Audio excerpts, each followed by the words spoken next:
Salam alaikum. Aujourd'hui, je vais vous raconter l'un des moments les plus difficiles de la vie du prophète Mohammed, que la paix et la bénédiction d'Allah soient sur lui.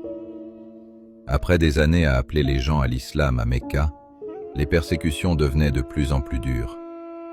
Puis deux immenses épreuves frappèrent le prophète Mohammed, que la paix et la bénédiction d'Allah soient sur lui. Son épouse bien-aimée, Khadija bint Khuwaylid, mourut. Elle avait été son plus grand soutien depuis le début de la révélation. Peu de temps après, son oncle Abu Talib ibn Abd al-Muttalib mourut également.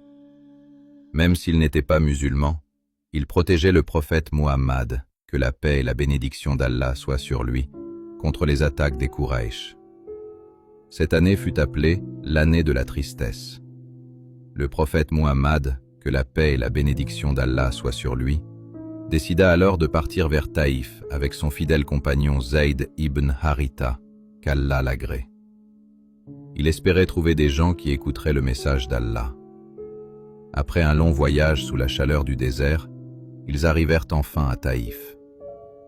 Le prophète Mohammed, que la paix et la bénédiction d'Allah soient sur lui, demanda à rencontrer les chefs de la ville. Il leur dit calmement : « Je viens à vous avec le message d'Allah. Adorez Allah seul et abandonnez les idoles. » Mais les chefs refusèrent avec arrogance. L'un d'eux dit : « Allah n'a trouvé personne d'autre que toi à envoyer. » Un autre répondit : « Si tu es vraiment prophète, alors tu es trop important pour que je te parle.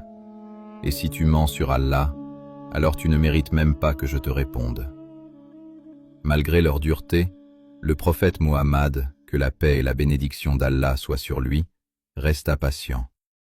Il leur demanda simplement : « Si vous refusez mon message, alors ne révélez pas ma venue au Quraysh. » Mais ils refusèrent même cela.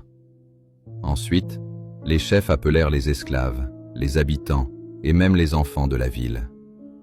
Ils commencèrent à insulter le prophète Mohammed, que la paix et la bénédiction d'Allah soient sur lui, et à lui jeter des pierres. Zayd ibn Haritha, qu'Allah l'agrée, essayait de le protéger avec son propre corps. Le prophète Mohammed, que la paix et la bénédiction d'Allah soient sur lui, saignait tellement que ses sandales étaient remplies de sang. Blessé, humilié et épuisé, il quitta Taïf jusqu'à trouver refuge dans un verger. Là, sous un arbre, il leva les mains vers le ciel et fit une invocation bouleversante.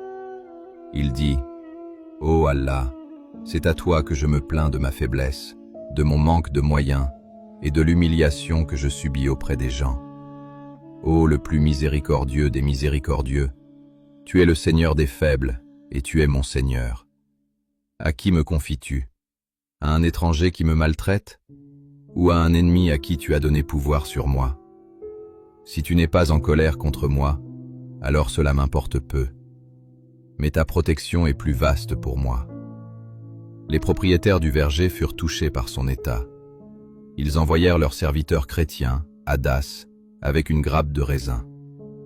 Quand le prophète Mohammed, que la paix et la bénédiction d'Allah soient sur lui, prit le raisin, il dit : « Bismillah. » Hadas fut surpris et répondit : « Les gens d'ici ne disent pas cela. » Le prophète Mohammed, que la paix et la bénédiction d'Allah soient sur lui, lui demanda : « D'où viens-tu ? » Il répondit : « Je viens de Ninive. » Alors le prophète Mohammed, que la paix et la bénédiction d'Allah soient sur lui, dit : « La ville du prophète Yunus, que la paix soit sur lui. » Hadas fut étonné et demanda : « Comment connais-tu Yunus ?»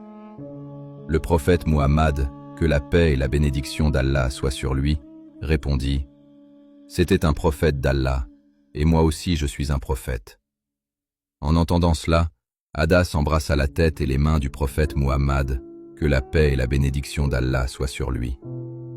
Puis Jibril, que la paix soit sur lui, descendit avec l'ange des montagnes. L'ange dit : « Ô Mohammed, Allah a entendu ce que ton peuple t'a fait.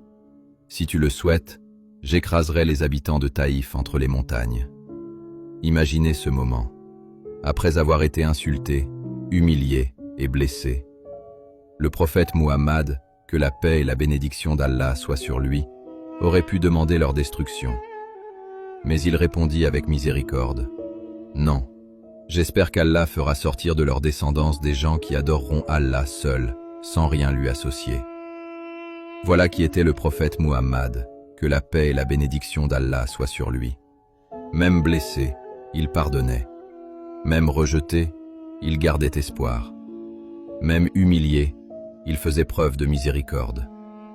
Et c'est pour cela que l'histoire de Taïf reste une immense leçon de patience, de foi, de pardon et de confiance en Allah.